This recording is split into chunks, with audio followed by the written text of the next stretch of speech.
isa po sa pinakamalungkot na aking nasasaksihan at pinaka-naobserbahan ko, ang mga tao po ay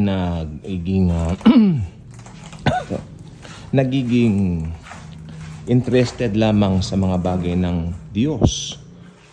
Mga bagay tungkol kay Jesus, no? Sa Biblia. Kung may nangyaring, halimbawa, lindol, bagyo. Pero right after that, balik sila sa kanilang mga dating gawi. Alam mo yung BSDU? Balik sa dating ugali. Which is true. Ayan ang observation ko sa mga taong nakakausap ko na napapaligiran ako ng mga taong ganitong uri ng tao na I'm not judging them, just you know what, magbe-benefit po kayo dun sa mga experience ko sa mga taong ito dahil at least makikita nyo ang buhay nyo po ba ay gayon, ang buhay nyo po ba ay katulad din nun. At kung makikita po nating mabuti, aaminin nyo, oo. Like for example, nung COVID, ilang taon po ba yung COVID na talagang kasagsagan tinatawag? I think 2020 and 2021, yung maraming namamatay. Ang mga punerarya, punong-puno ng mga patay, no? Patong-patong, unclaimed pa nga yung iba. Which is, mga tao noon, naghahanap ng Biblia, nagbabasa-basa.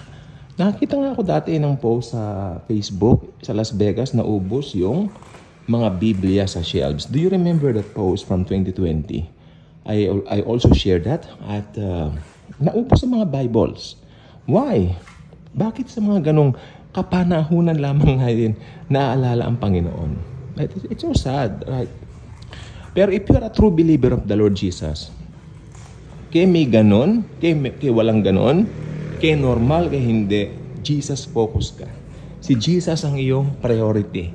Si Jesus ang iniisip mo. Hindi naman siguro parati, pero at least you have your minds, di ba, fixed with the Lord. In everything, in every way. Alam mo na ang Panginoong Jesus, siya ang nangunguna sa'yo. Siya ang shepherd mo.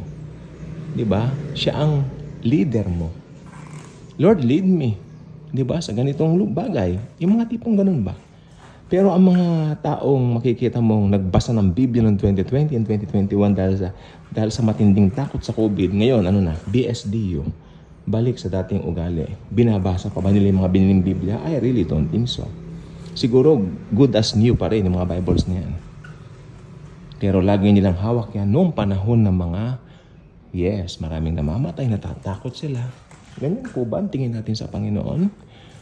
Pero may event ang Bible na talagang mangyayari at mangyayari. Imminent. When we say imminent, ito po ay talagang inaasahan na. Okay?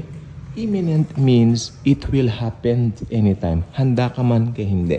Pero meron akong sasabihin sa inyo, if you are a true believer of the Lord Jesus Christ, ever since the day you accepted Him, believed in Him as your Lord and Savior, handa ka na. Kasi ang pagiging handa, isa lang, nang maniwala ka sa finished work ni Jesus. No more, no less.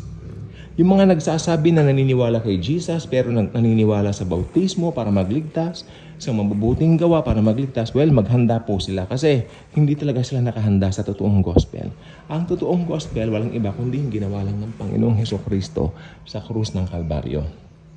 Amen. Mga religious naman po yung mga sinasabi kong yan na parang nasobrahan naman po doon. Opposite naman ng mga unbelievers na sabi ko kanina a while ago na bumuli ng mga Bibles kung may, di ba? Pag unbelievers po talagang walang spirit. Walang spirit ang mga yan, no? Siguro bumili sila ng Biblia dahil natatakot lang sila. Pero nakabuti rin naman po kung bumili sila. I think, I hope, marami po naging believers noong COVID na ngayon ay mainit na rin sa pagpapahayag ng biyaya ng Panginoong Jesus. Nakakaunawa na. At least may alam na sila kung para 4 years to 5 to 3 years ago. Mahalaga po yan eh. Kasi ang growth natin, nakasalalay po yan kung paano mo nakilala ang Panginoong Jesus. Kung ano ang tingin mo kay Jesus. Kung alam mo na si Jesus lamang sapat na, lalago ka doon. Tapos, nadagdagan mo pa ng pagbabasa ng kanyang mga salita, ay abay lalo kang lalago. So sabay-sabay po tayong lumago, mga kaibigan ko. Kay luma kayong believer, kay bagong believer sa Panginoong Jesus, pantay-pantay po tayo. Tayo po ay maging masaya sa bawat araw. Ipahayag natin ang kanyang hindi nagbabago mga salita at kanyang mga biyaya. At ang mabuting biyaya ng kaligtasan na sa tanging Panginoong Jesus lamang natin matatagpuan at makakamtan.